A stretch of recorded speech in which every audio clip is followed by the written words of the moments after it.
사랑하는 성도 여러분, 주님의 이름으로 평안을 전합니다. 오늘 말씀을 듣기 전에 잠시 여러분의 마음을 모아주시면 감사하겠습니다. 만약 이 말씀이 여러분의 영혼의 단비가 된다면 구독과 좋아요를 통해 더 많은 분들이 이 은혜를 나눌 수 있도록 도와주십시오. 하나님의 말씀을 전파하는 것 또한 귀한 사역의 일부입니다. 이 영상을 공유하는 모든 분들의 삶과 가정 위에 하나님의 크신 축복이 함께하기를 기도합니다. 이제 성경 로마서 12장 1절을 펴주시기 바랍니다. 그러므로 형제들아 내가 하나님의 모든 자비하심으로 너희를 권하노니 너희 몸을 하나님이 기뻐하시는 거룩한 산제물로 드리라. 이는 너희가 드릴 영적 예배니라. 너희는 이 세대를 본받지 말고 오직 마음을 새롭게 함으로 변화를 받아 하나님의 선하시고 기뻐하시고 온전하신 뜻이 무엇인지 분별하도록 하라. 사도 바울은 지금 무엇을 하고 있는 것일까요? 먼저 저는 여러분이 한 가지 중요한 사실을 깨닫기를 바랍니다. 그는 지금 간절히 권고하고 있습니다. 설교란 단순히 성경 본문을 아름답게 주해하고 문법적으로 완벽하게 분석하여 지식을 전달하는 행위 그 이상입니다. 설교는 생명과 사망, 천국과 지옥이 걸린 문제입니다. 단순히 진리를 전달하는 것을 넘어 들은 진리대로 살아달라고 사람들에게 애원하고 간청하고 호소하는 행위입니다. 설교는 설교자와 청중 모두에게 지극히 위험한 일입니다. 만일 설교자가 다른 복음을 전한다면 그는 저주를 받을 것입니다. 또한 그가 성경을 잘못 해석하는 실수를 저지른다면 그 잘못된 해석 위에 세운 모든 것은 심판의 날에 건초와 집처럼 불타 없어질 것입니다. 설교자에게 이토록 위험한 일이지만 듣는 이에게도 마찬가지로 위험합니다. 우리에게 주어진 모든 진리에 대해 우리는 책임져야 하기 때문입니다. 그러므로 설교자는 진리를 선포할 때 신중해야 합니다. 그저 사람들 앞에 진리를 던져놓고 이것이 진리입니다라고 말하는 데서 그쳐서는 안 됩니다. 사도 바울처럼 되어야 합니다. 그는 사도라는 권위에도 불구하고 여기에서 선지자적이고 목회적인 마음을 보여줍니다. 그는 권고하고 간청하며 애원합니다. 프랜시스 세퍼의 질문처럼 그러면 우리는 어떻게 살아야 하는가? 이 질문이야말로 설교자가 성도들에게 진리를 전할 때마다 던져야 할 질문입니다. 여러분은 머릿속에 얼마나 많은 진리를 담고 있느냐로 심판받지 않을 것입니다. 여러분이 삶으로 얼마나 많은 진리를 살아냈느냐로 평가받을 것입니다. 때로 저는 위대한 강의 설교자라고 자부하는 이들의 설교를 듣습니다. 하지만 설교가 끝난 후 저는 마치 신약개론 수업을 들은 듯한 느낌을 받습니다. 그들은 역사적 배경이나 골로새 도시의 규모 같은 온갖 지식을 나열하지만 제 영혼은 여전히 굶주려 있습니다. 저는 단순한 배경 지식 이상의 것을 필요로 합니다.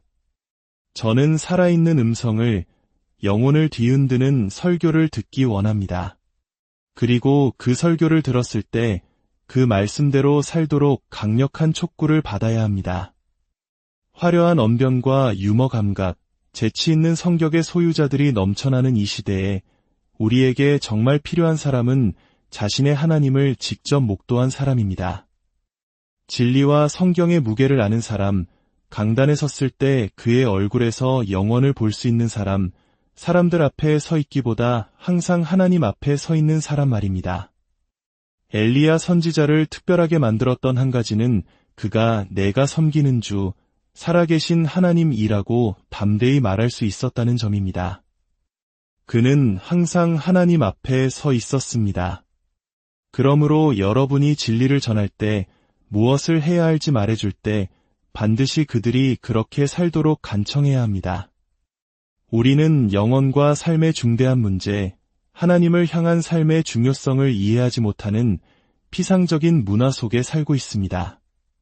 그러므로 강단에서 진리를 전할 때 이것이 얼마나 심각하고 중요한 문제인지를 깨닫게 해야 합니다. 당신이 설교할 때마다 어떤 이들에게는 사망에 이르는 냄새가 되고 다른 이들에게는 생명에 이르는 향기가 된다는 사실을 아십니까? 여러분에게 주어진 이 사명은 코미디언이나 이야기꾼 혹은 교수가 되는 것이 아닙니다.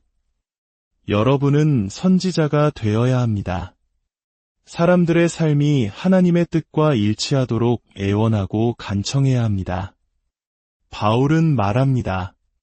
형제들아, 내가 너희를 권하노니 그는 길 잃은 죄인들이나 반역자들에게 말하고 있는 것이 아닙니다. 그는 믿는 자들, 바로 성도들을 향해 내가 너희를 권한다고 말하고 있습니다. 옛 신앙의 선배들은 종종 이렇게 말했습니다. 그리스도가 중심이 아닌 모든 대화는 어리석은 것이다.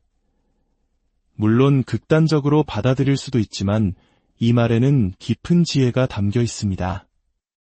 우리는 진리를 듣고도 성경의 표현처럼 그것을 뒤로 던져버리는 사회에 살고 있습니다. 하나님의 백성으로 함께 모여 교제를 나눌 때조차도 우리는 너무나 쉽게 그리스도에게서 스포츠나 세상 이야기로 관심을 돌립니다. 옛적의 서기관과 왕, 선지자들이 그토록 듣기를 갈망했던 메시지를 듣고도 자리에서 일어나 날씨 이야기를 나눌 수 있는 세대입니다. 그러므로 설교할 때 당신은 사람들에게 이것이 당신의 삶을 걸고 따라야 할 중차대한 문제임을 전달해야 합니다. 너희 몸을 거룩한 산제물로 드리라. 저는 거의 30년 동안 그리스도인으로 또 사역자로 살아왔습니다. 그런데 차 한 대, 집 한 채, 식사 한 끼, 혹은 11조를 내는 것은 비교적 쉬운 일이라는 것을 깨달았습니다. 이 모든 것은 몸 바깥의 것이며 우리 마음의 일부는 여전히 하나님에게서 멀어진 채로도 행할 수 있는 일들입니다. 그러나 하나님께서 우리에게 요구하시는 것은 단순히 신사적인 요청이 아닙니다. 그것은 명령입니다. 당신 자신, 당신의 전부를 그분께 드리라는 명령입니다. 경건을 훈련하는 목적 중 하나는 매일 성장하면서 우리 자신을 점점 더 온전히 그분께 내어드리는 것입니다. 이것이 바로 성화의 한 측면입니다. 단순히 어떤 일을 하지 않고 다른 일을 하는 문제가 아닙니다. 이것은 마음의 문제입니다. 내 마음의 모든 방을 그분이 소유하시길, 그분이 거하실 모든 공간에서 자유로우시길 원합니다. 내가 그분의 것이 되고 그분이 나의 것이 되는 것, 내 마음이 온전히 그분께 속하는 것. 만일 설교자의 삶이 이와 같다면 다른 모든 것은 제자리를 찾아갈 것입니다. 바울은 너희 몸을 드리라고 말합니다. 이것은 오늘날 우리 문화의 매우 중요한 메시지입니다. 오늘날 많은 사람들은 마음속 생각과 외부 행동을 분리해 버렸습니다. 죄 가운데 있는 사람을 책망하면 그들은 종종 이렇게 말합니다. 겉모습으로 사람을 판단하지 마세요. 그들은 당신은 제 겉모습만 볼 뿐 제 마음속은 알 수 없잖아요. 라고 항변합니다.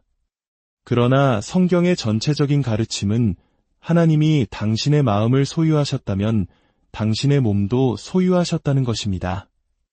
주 너의 하나님을 마음과 뜻과 힘을 다하여 사랑하라는 말씀에서 마음, 뜻, 힘은 인간의 정신을 분석하려는 시도가 아닙니다. 이것은 너의 존재의 모든 섬유질로 주 너의 하나님을 사랑하라는 의미를 강조하는 히브리적 표현입니다. 하나님은 질투하시는 하나님이시며 당신의 모든 것을 원하십니다. 당신의 삶은 더 이상 당신의 것이 아닙니다. 당신의 호흡, 심장의 박동, 당신의 귀, 눈, 입술, 손과 발, 그 모든 것이 그분의 것입니다. 모든 것이 그분의 본성과 그분이 기록된 말씀을 통해 계시하신 뜻에 따라 다스려져야 합니다. 산 제물로 드리라 제물에 대해 말하면서 희생과 상실을 빼놓을 수 없습니다. 당신은 그 대가를 계산해 보았습니까? 진정으로 그분과 동행하려면 큰 상실이 따를 것입니다. 자아에 대한 죽음이 있을 것입니다. 더 위대하고 우월한 것들이 당신의 삶에 접붙여지기 위해 당신의 삶에서 잘라내야 할 것들이 너무나 많습니다. 그렇다면 이러한 희생적인 삶을 살아갈 동기는 어디에서 오는 것일까요? 진리를 얻는 것보다 얻은 진리대로 살아가는 것이 훨씬 더 어렵다는 것을 저는 발견했습니다. 이토록 급진적이고 희생적인 삶을 하나님께 드릴 동기는 어디에서 나옵니까? 로마서 12장 1절은 그 답을 제시합니다. 그러므로 형제들아 내가 하나님의 모든 자비하심으로 너희를 권하노니 동기는 바로 하나님의 자비하심입니다. 그리스도인의 삶의 동력은 하나님의 자비입니다. 여기서 그러므로라는 접속사가 매우 중요합니다.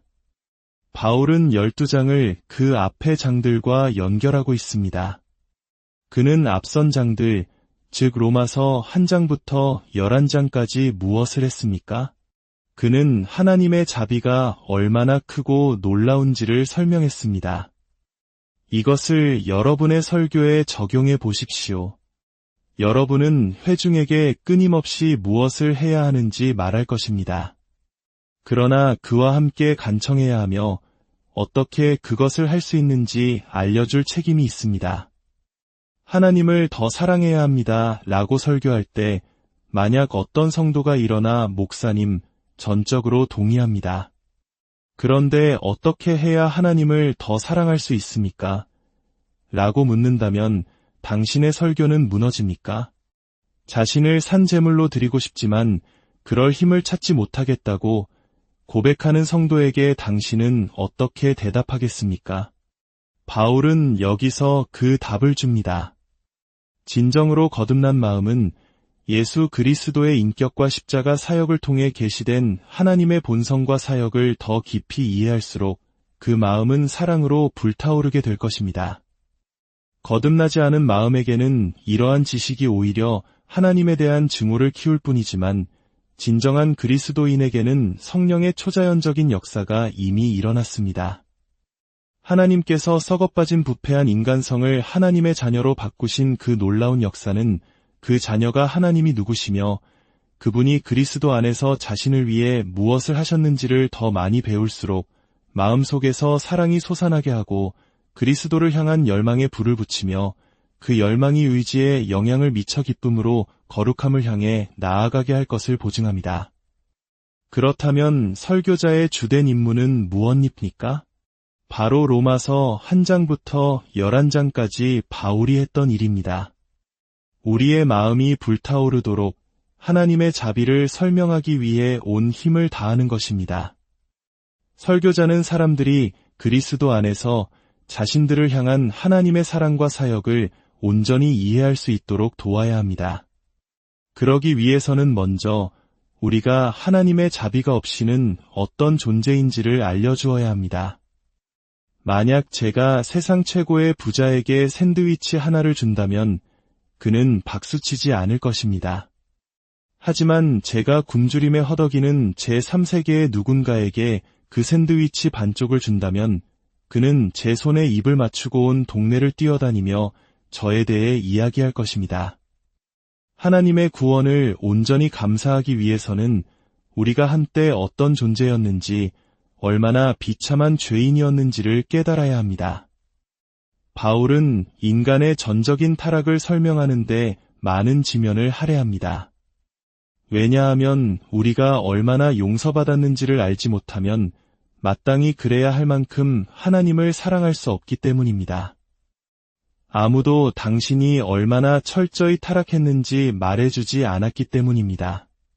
그래서 바울은 우리가 하나님을 사랑하고 감사하도록 돕기 위해 로마서의 많은 부분을 할애하여 인간의 죄와 하나님의 은혜를 설명한 후 마침내 이 모든 것을 바탕으로 이제 여러분의 삶을 산제물로 드리십시오라고 말하는 것입니다. 이제 저는 여러분을 욥기 28장으로 인도하고 싶습니다. 이곳이 바로 여러분의 서재, 여러분의 골방이 되기를 소망합니다. 은이 나는 곳이 있고 금을 재련하는 곳이 있으며 철은 흙에서 캐내고 동은 돌에서 녹여 얻느니라. 사람은 어둠을 뚫고 가장 깊고 어두운 곳에 있는 광석을 찾는다.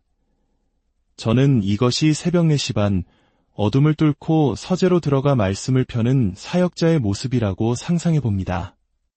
사람들은 인적이 끊어진 곳에 갱도를 파고 발길이 닿지 않는 곳에서 줄에 매달려 흔들리며 일한다. 그들은 외롭고 위태로운 자리에서 금과 은을 캡니다. 제가 처음 사역에 부르심을 받았을 때 저의 스승 목사님께서 물으셨습니다.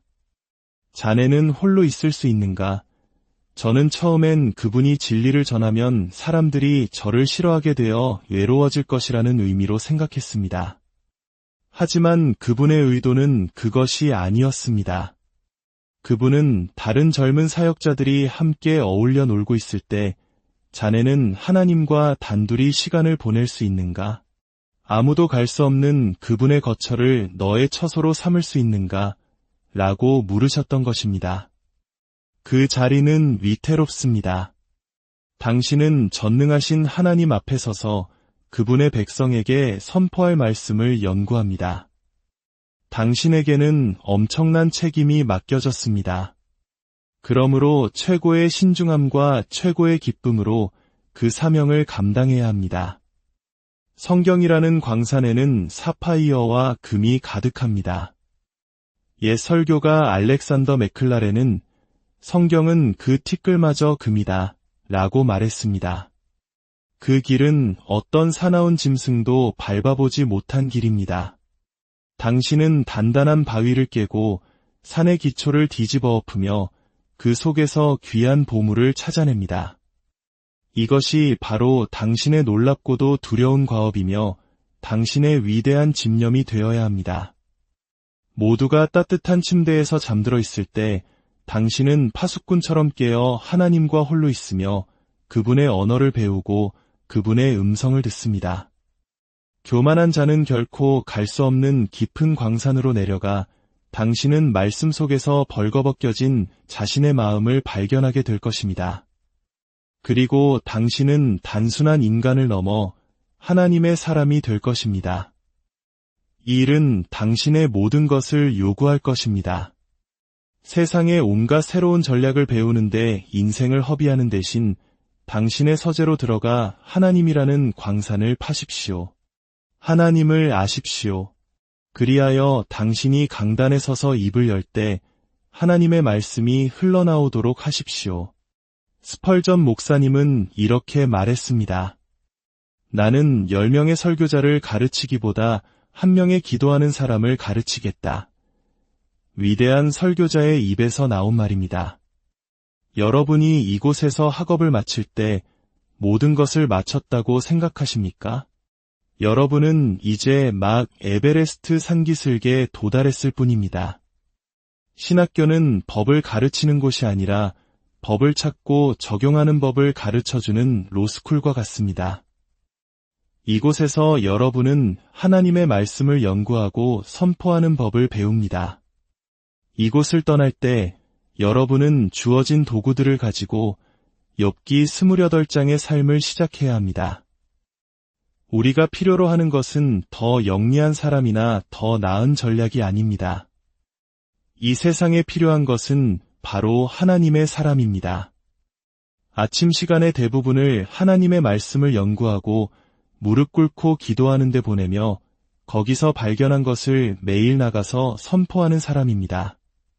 흉터가 남을 정도로 무릎 꿇고 기도하여 얻은 능력으로 하나님의 말씀을 신실하게 전파하고 희생적인 사랑으로 섬기는 사람입니다. 성령의 능력이 아니고서는 당신의 명석한 주석으로도 아무것도 할 수 없습니다. 하나님께서 사용하시는 사람은 은혜에 그리스도에게 끈질기게 매달리는 사람입니다. 그것은 강한 의지력으로 무언가를 성취하려는 모습이 아닙니다. 바다에 빠져 2번이나 물을 마신 사람을 상상해 보십시오. 그는 이제 힘의 화신이 됩니다. 그것은 강함이 아니라 약함, 두려움, 붙잡지 않으면 죽는다는 절박함에서 나오는 힘입니다. 그 절박함은 서핑보드를 타고 지나가는 건장한 세 사람이라도 물속으로 끌어들여 익사시킬 만큼 강력합니다. 5. 저는 여러분이 자신의 필요를 깨닫기를 기도합니다. 그리하여 그리스도이신 하나님의 인격을 붙잡고 그분의 선한 영을 온전히 의지하기를 기도합니다. 여러분의 주된 과업이 하나님을 아는 지식이라는 금을 캐내어 흉터 가득한 무릎으로 하나님의 백성에게 그것을 전하는 것임을 깨닫기를 기도합니다. 어둠은 실로 거대하고 무섭습니다. 악의 아가리를 들여다보면 순식간에 당신을 삼켜버릴 것입니다. 당신은 그에 맞서 아무것도 할 수 없습니다. 그러나 성령의 능력 안에서 하나님의 말씀에 매달려 담대하게 선포하고 겸손하게 살아갈 때 모든 산은 들려 바다에 던져질 수 있습니다. 하나님의 주권 뒤에 숨지 마십시오.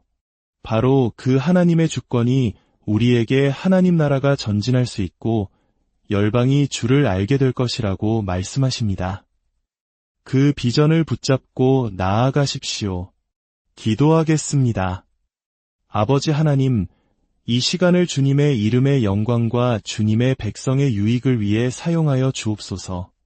우리 각 사람이 로마서의 말씀처럼 하나님의 자비하심을 깊이 깨달아 우리의 온 몸과 삶을 주님이 기뻐하시는 거룩한 산제물로 드리게 하옵소서. 그리하여 우리의 삶이 주님께 드려지는 영적 예배가 되게 하옵소서. 주 예수 그리스도의 이름으로